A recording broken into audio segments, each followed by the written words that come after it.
Ahead on Hotty Toddy News, graduation is upon us and students at the University of Mississippi are preparing for the big day. Find out who can attend during this unprecedented time. Plus, after a year of lockdown and a global pandemic, many of us are living with chronic fatigue. And later, the Oxford community is strong, but just how strong? Mayor Robyn Tannehill told us how the city ranks as they enter the final round of the national competition. From the School of Journalism and New Media on the campus of the University of Mississippi, this is Hotty Toddy News.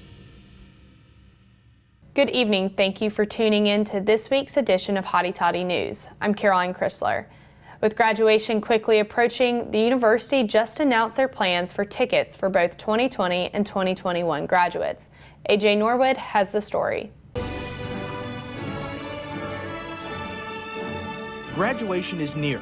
And while some students are preparing to walk across the stage, others are worried about whether or not their loved ones can actually attend. I have 4 siblings and then my parents and step-parents, so I can only invite my parents and my step-parents and not my siblings to my graduation. Up until a week ago, graduating students had no idea how many tickets that they would be given. And now with graduation just 30 days out, graduates from the 2020 class still have a lot of questions that are unanswered. The university says that the number of allocated tickets for each ceremony varies based on the number of graduates in each school. Assistant Dean of Student Services Jennifer Simmons says the School of Journalism students are getting 8 tickets each, but many details such as how and where to claim them are still being worked out. The process by which they'll claim those tickets will be released from university and public events soon. But regardless of how many tickets students receive, they may be able to get additional passes from students who don't plan on using theirs. I think you can ask people if they're not using theirs, but it's really hard because everyone's asking for them.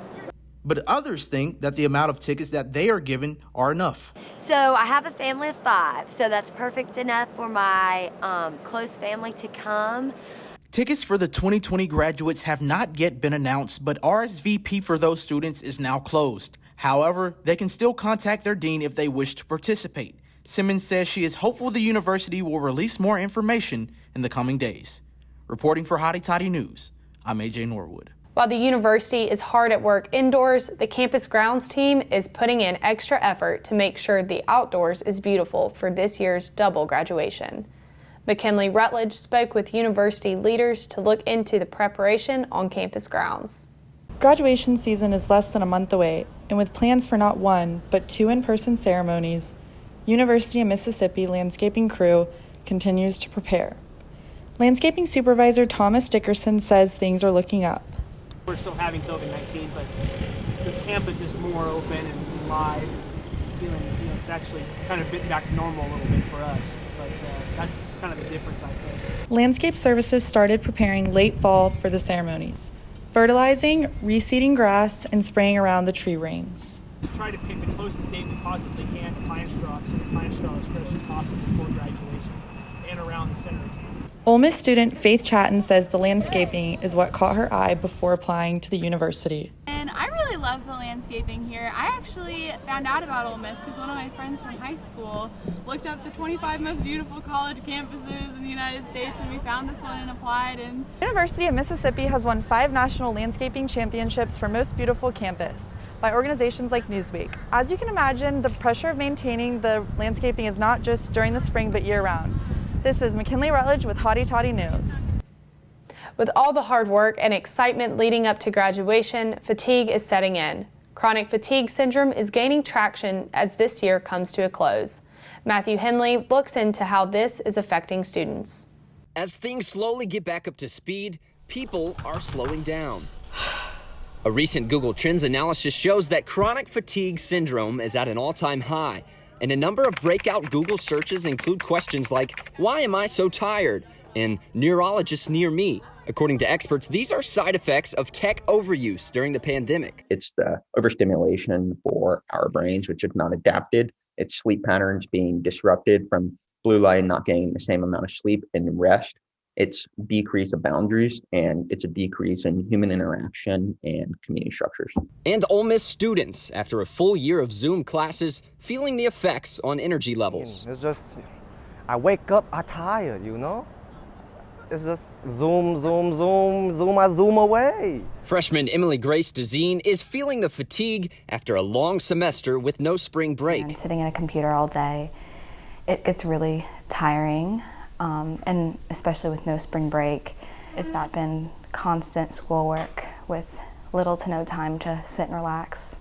And for those who work from home, fatigue also may result from a lack of separation between work life and home life. The boundaries between work and real life, human life, personal time are evaporating very quickly, if not completely evaporated in this last year, where your computer is at home, your workspace is at home. Where does the office really begin and end? Now, neuroscience experts say that 8 hours of sleep, of course, is the most essential element in battling chronic fatigue, but also a little-known drink may become your best friend, and it's not bourbon. Celery juice. Researchers say that the drink kills off pathogens that cause that chronic fatigue, and it can also boost your nervous system. And they're urging those suffering from fatigue to let the green juice loose. For today's Health Minute and for Hotty Toddy News, I'm Matthew Henley. Across the state, there's a teacher shortage. Nearly 1/3 of Mississippi schools are in need of educators. We spoke with Lafayette County Superintendent Adam Pugh, who said there is a shortage in the Lafayette district, specifically with math, science, and special education teachers. Districts across the state are preparing to host teacher job fairs. Lafayette County hosts one annually. I don't think it's any one thing. I think it's a combination of multiple things.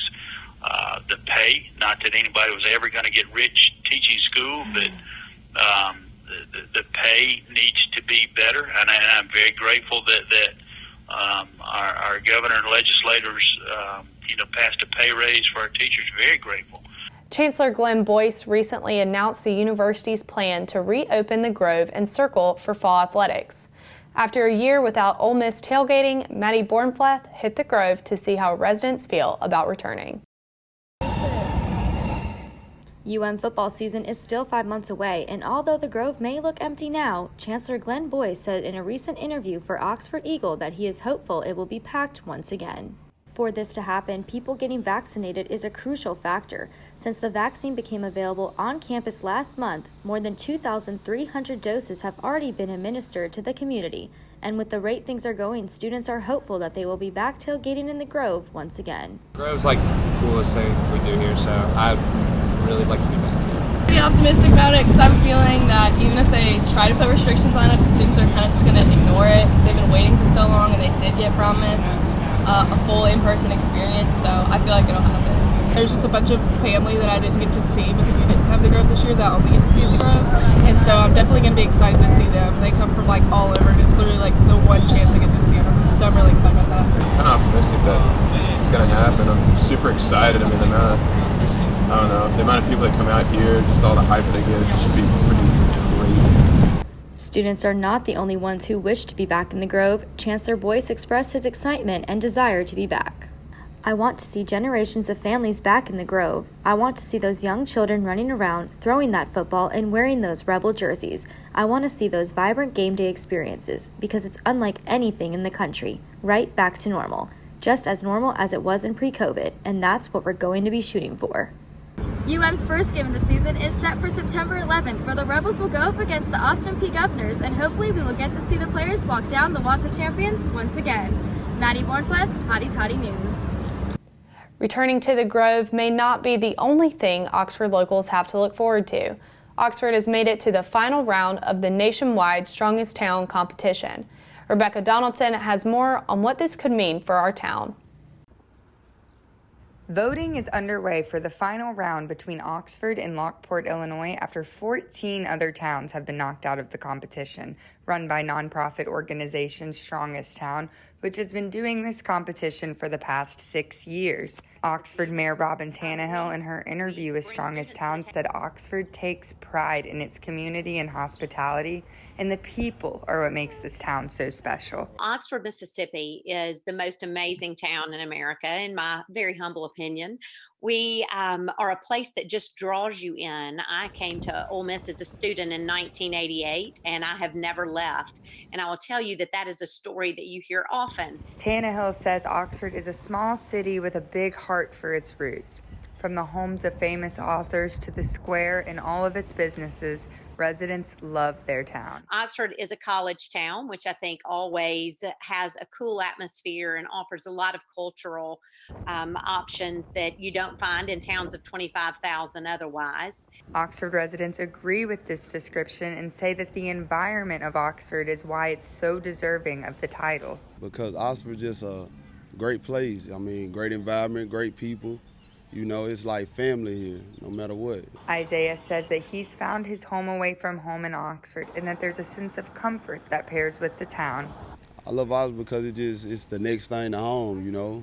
When you come here, it just make you feel welcome. Everything's just a positive environment. You know, it's just a great place. I'm standing at one of Oxford's most iconic locations, the University of Mississippi campus, where thousands of people have found their home in Oxford. Regardless of your connection to the town, you can vote in the competition ending on Thursday at noon. You can vote on the Strongest Towns website for Oxford, but you can only vote once per email account.